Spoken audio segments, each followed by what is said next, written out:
Everyone, welcome back to my channel. तो कैसे हो आप सब? होपफुली सभी अच्छे होंगे, सभी मस्त होंगे, सभी खुश होंगे। मैं भी यहाँ पर बहुत ही बढ़िया हूँ। तो सुबह का टाइम है, बहुत ज़्यादा जल्दी वीडियो की शुरुआत नहीं करी है। एक्चुअली मॉर्निंग के जो बेसिक वाले काम थे वो सारा हो गया है, मंदिर जाके आ गए हैं और मतलब मॉर्निंग का जितना भी काम था, खाना वाना बन गया, सब कुछ हो गया है। अब उसके बाद में मुझे करने हैं कुछ आज ज़रूरी काम। आखिर मैं बहुत ज़्यादा ना लेट चल रही हूँ, मतलब नॉर्मल जो काम हो जाने चाहिए इस टाइम तक, मैं थोड़ा सा एक दिन लेट हूँ।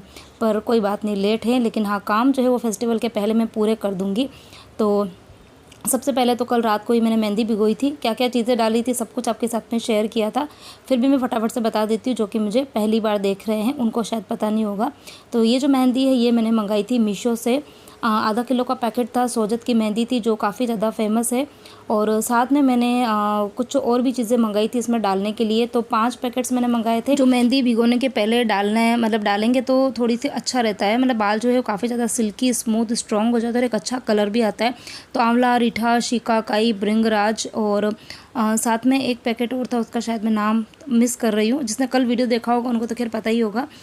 तो इस तरीके से 5 पैकेट्स थे। तो वो सारे ही चीज़ें मैंने एक एक चम्मच डाली थी, बाकी मेहंदी और बिल्कुल कम पानी के साथ में भिगो के रख दी थी। और आयरन की कढ़ाई में मेहंदी भिगोने से अभी आपने देखा होगा कि जैसे ही मैंने ढक्कन हटाया था ना, तो जो नीचे वाला पोर्शन था जो जो बिल्कुल कढ़ाई के टच में आ रहा था, वो पूरा पार्ट जो था वो ब्लैक हो गया था। तो इस तरीके से अगर आयरन की कढ़ाई में हम मेहंदी को भिगोते हैं ना, तो एक्स्ट्रा मतलब हमारे बालों को कलर मिल जाता है। और पानी मैंने बिल्कुल कम डाला था क्योंकि मुझे इसके अंदर फिर दही डालना होता है, इसके लिए। तो अभी मैंने 3 चम्मच भर के दही डाल दिया, अच्छे से मेहंदी को फेंट दिया है, बिल्कुल भी लम्स नहीं। और अब मैं फटाफट लगाऊंगी बालों में मेहंदी। और जो मैंने मेहंदी मंगाई थी ना, तो मेहंदी के साथ में मुझे ग्लव्स और जो कैप थी, हेयर कैप, वो भी साथ में आई थी, फ्री ऑफ कॉस्ट ही थी वो। तो अभी बस मैंने हाथ में ग्लव्स पहन लिए हैं क्योंकि फिर मेहंदी लगाएंगे हाथों में ना, तो फिर हाथ जो है ना वो ख़राब हो जाएंगे। फिर मुझे मेहंदी भी लगानी है हाथों में, इसके लिए। तो बस बालों में मेहंदी लगा दी और अब मैं जाऊंगी किचन में। बहुत ज़रूरी वाले काम आज मुझे करने हैं। मतलब ज़रूरी तो क्या, मतलब अभी फेस्टिवल है तो फेस्टिवल के अंदर तो मतलब घर की देखो क्लीनिंग मैंने कर दी है, कुछ DIYs मैंने आपके साथ में बना के शेयर कर दिए हैं। लेकिन अभी तक मैंने खाने पीने से रिलेटेड कुछ भी चीज़ें नहीं बनाई है। तो मुझे कल कमेंट भी आया था कि दीदी हम वेट कर रहे हैं कि आप क्या स्नैक्स बनाते हो। तो चलिए, अभी आप लोगों का वेट ख़त्म हो जाता है क्योंकि स्नैक्स बनने स्टार्ट हो गए हैं। सबसे पहले तो शुरुआत मैंने मिठाई से करी है। तो गुलाब जामुन तो हर फेस्टिवल पे बनते ही बनते हैं क्योंकि बच्चों को अच्छे लगते हैं। तो 1 किलो मावा मैंने कल ही मंगा दिया था।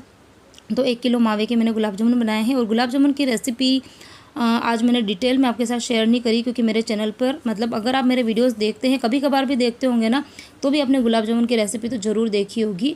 और नहीं तो मैं फिर भी उसका ना लिंक दे दूँगी, ताकि अगर आपको बनाने हैं गुलाब जामुन, खोया के गुलाब जामुन है ये, पैकेट वाले नहीं हैं।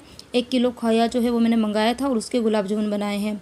तो एकदम परफेक्ट गुलाब जामुन बनते हैं। तो रेसिपी मैं आपके साथ में शेयर नहीं करी हूँ, लेकिन लिंक आपको ज़रूर दे दूँगी। तो 1 किलो मावे के गुलाब जामुन बनाने में थोड़ा टाइम लग जाता है क्योंकि बन तो फटाफट जाते हैं लेकिन फ्राई करने में थोड़ा टाइम लगता है। तो वो करा था। उसके बाद में मैंने किचन का, मतलब शाम को डिनर का काम भी कर लिया था जल्दी ही। और उसके बाद में मतलब करीबन 2 घंटे हो गए थे, तो फिर मैंने अपने हेयर वॉश कर दिए थे क्योंकि बहुत ज़्यादा फिर मेहंदी सूख जाती है ना, तो उसको निकालने में फिर काफ़ी ज़्यादा पानी भी वेस्ट होता है, मेहनत भी लगती है और बाल जो है वो ख़राब भी हो जाते हैं। तो सबसे पहले अभी मैंने हेयर वॉश जो है वो किया है और अब मैं बना रही हूँ नेक्स्ट रेसिपी। तो मिठाई तो बन गई है और मिठाई में इस बार मैंने एक ही बनाई है क्योंकि 1-2 मिठाई जो है वो बाहर से आ गई है।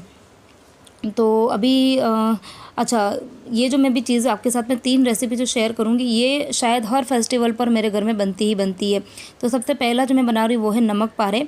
तो वैसे तो मैदे के ही बनते हैं नमक पारे, मार्केट में भी मैदे के ही मिलते हैं। लेकिन मेरे बच्चों को ना नमक पारे बहुत ज़्यादा पसंद है, बहुत ही ज़्यादा।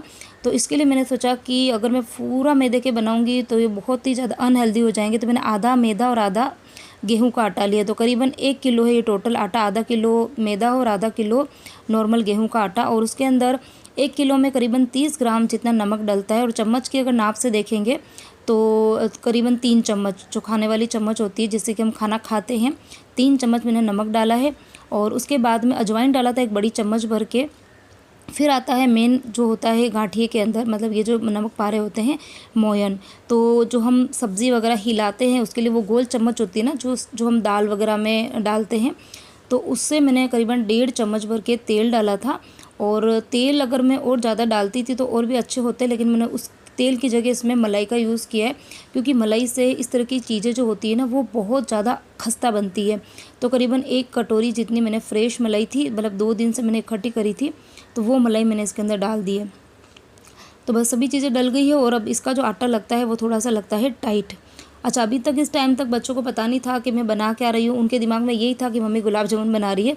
तो विहान को गुलाब जामुन पसंद है, परी थोड़ा-सा स्वीट्स कम खाती है, उसको तीखा और चटपटा मेरी तरह मेरे ऊपर गई है। मुझे भी तीखा और चटपटा बहुत पसंद है। तो जब उसको पता चला कि मैं यहाँ नमक पारे बना रही हूँ तो उसका एक्सप्रेशन आपने देखे ही होंगे, वो इतनी खुश हो गई थी। और अभी मेरे को ये पूछ रही थी कि मम्मी आप चाय बनाओगे क्या? क्योंकि उसको चाय के साथ में नमक पारे खाने बहुत ही ज़्यादा पसंद है। खैर विहान को भी बहुत अच्छा लगता है, वो भी आ गया था सुनकर कि मम्मी नमक पारे बना रहे हो क्या? गाठिए बोलते मेरे बच्चे कि गाठिए बना रहे हो क्या? मैंने कहा हाँ। तो यहाँ पर ये देखो आटा लग गया है, तो एकदम सख्त सा आटा लगता है और अच्छा सा आटा लगा के इसके ऊपर मैंने थोड़ा सा ऑयल जो है वो लगा के अब इसको मैं रख दूँगी साइड में, थोड़ी सी देर इसको होने देंगे सेट। तो जब तक ये सेट होगा तब तक बैठना नहीं है, क्योंकि आज ही मुझे सारी जो भी चीज़ें बनानी वो आज ही बनानी है, क्योंकि कल फिर धनतेरस है, कल कुछ भी टाइम नहीं मिलेगा। तो अभी मैं जो नेक्स्ट रेसिपी बना रही वो बना रही हूँ मसाला नाचोस। हाँ जी, मसाला नाचोस है। आप लोग इसको कुछ और भी नाम दे सकते हैं, मैं इसको मसाला नाचोस बोलती हूँ बच्चों को भी, और बच्चे बड़े शौक से खाते हैं। तो इसके लिए मैंने 3 तरीके का इसमें आटे का यूज़ किया है।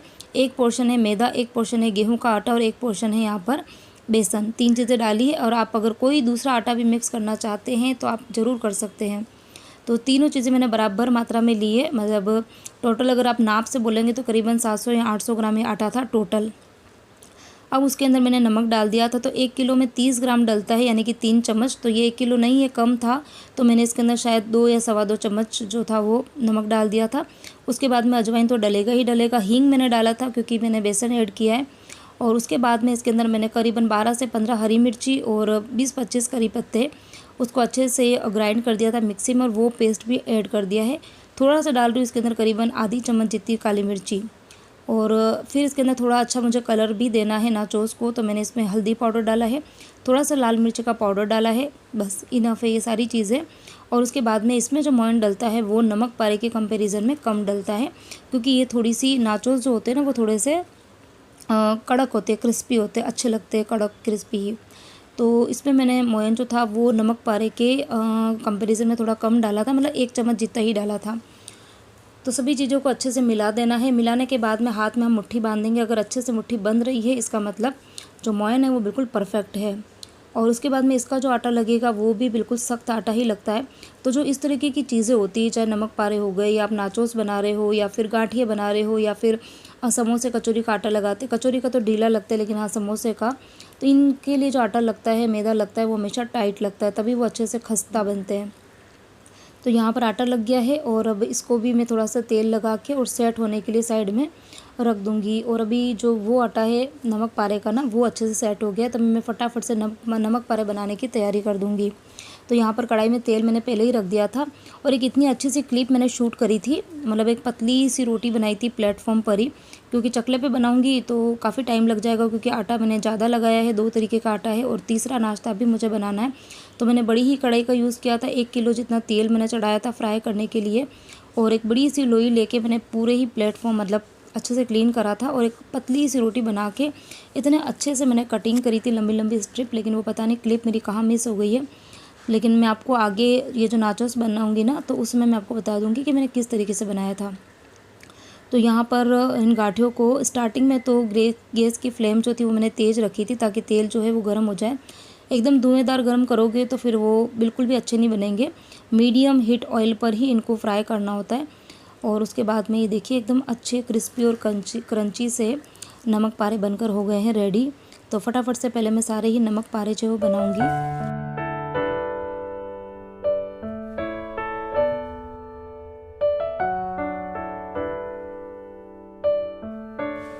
तो यहाँ पर मुझे पैरेलल में काम करने पड़ेंगे, क्योंकि काम है ज़्यादा और टाइम है कम। तो इधर रोटी जो है वो बेलने का काम मैंने परी को दिया है, क्योंकि वैसे तो वो लोई काफ़ी बड़ी है और पतली रोटी बेलनी है, तो पतली रोटी तो परी नहीं बेल पाएगी, लेकिन हाँ जितनी बनाएगी उतना ही मेरा काम कम हो जाएगा।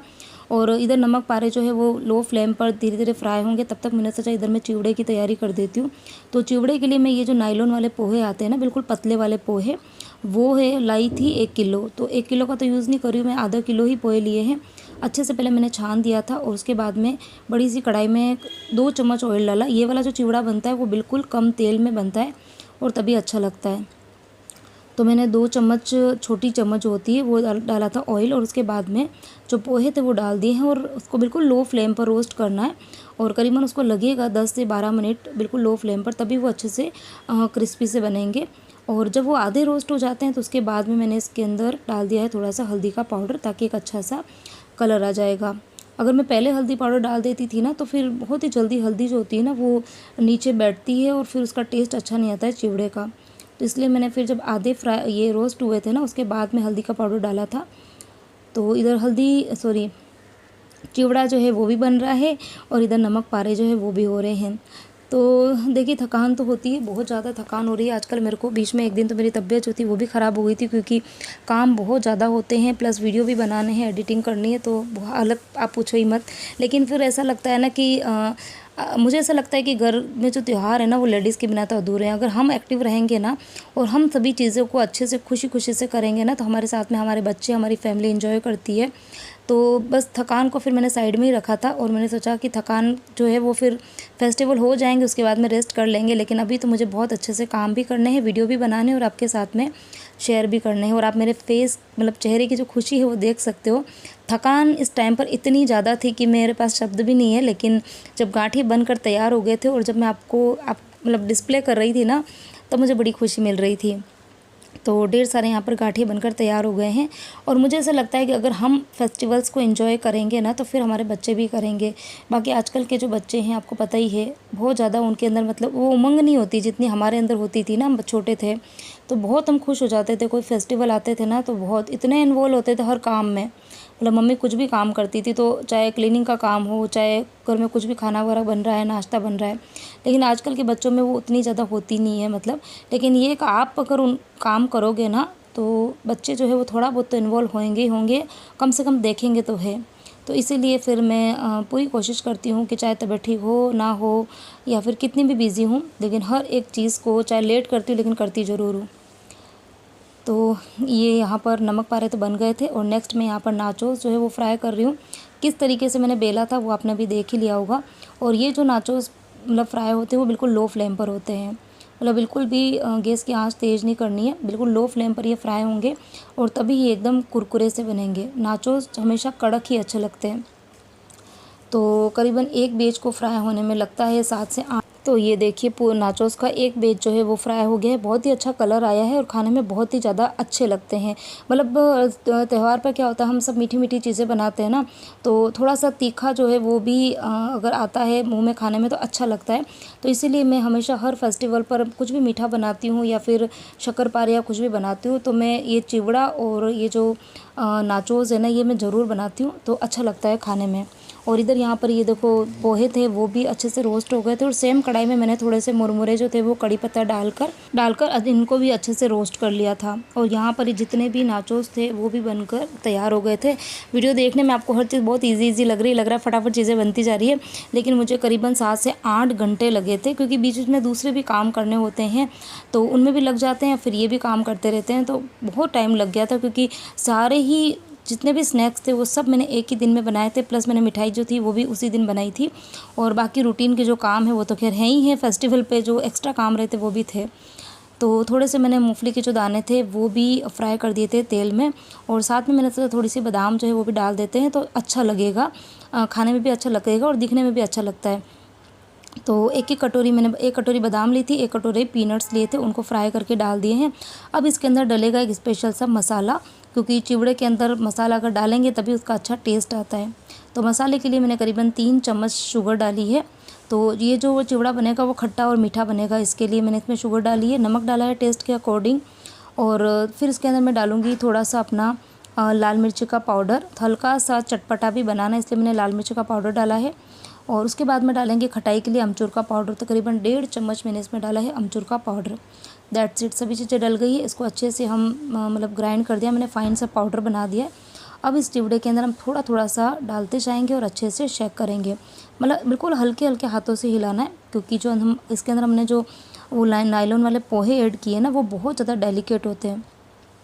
बहुत जल्दी वो टूट जाते हैं और मैं नहीं चाहती थी कि वो टूट जाए। वो बिल्कुल जो शेप में लंबे होते हैं ना वैसे ही मुझे दिखाने थे, और इसीलिए जब मैंने कढ़ाई में रोस्ट किया था ना तब भी मैं बिल्कुल फ्लैट वाले स्पैचुला से बिल्कुल हल्के हल्के हाथों से हिला रही थी। तो दिखने में बहुत ही अच्छा लग रहा था चिवड़ा। और इसी बीच में मुझे याद आया कि कुछ मखाने जो है वो भी रोस्ट करके पड़े हुए हैं, तो वो भी मैं इसके अंदर ऐड कर देती हूँ, क्योंकि अभी फेस्टिवल पे इतनी दूसरी चीज़ें बन गई है ना, तो बच्चे फिर पुरानी चीज़ें नहीं खाते हैं। तो ये मखाने थोड़े दिन हो गए थे, 5-10 दिन हो गए इनको, तो मैंने सोचा इसके अंदर ऐड कर दूँगी ना तो बच्चे खा लेंगे। तो मखाना भी डाल दिया, उसके बाद में जो बचा वो मसाला था वो भी डाल दिया था। तो यहाँ पर मेरा चिवड़ा का काम जो था वो भी हो गया है कंप्लीट।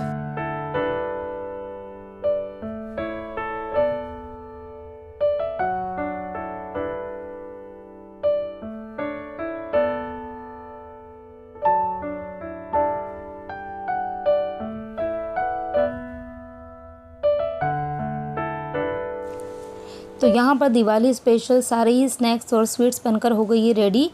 सारी चीज़ें वैसे घर पे बनी है, सिर्फ ये काजू कतली जो है वो आई है बाहर से। 1 किलो काजू कतली मेरी ननद ने अहमदाबाद से भेजी थी, और एक और जो काजू कतली का येलो वाला पैकेट है वो इनकी शॉप पर कहीं से गिफ्ट आया था। तो इसलिए बहुत ज़्यादा मैंने मिठाई बनाई नहीं है। तो यहाँ पर हमारा सारा ही मिठाई और स्नैक्स जो है वो रेडी हो गए हैं। और इसी के साथ में ही आज का जो ये वीडियो है इसको करती हूँ यहीं पर एंड। होपफुली आपको पसंद आया होगा आज का वीडियो, आज की रेसिपीज़।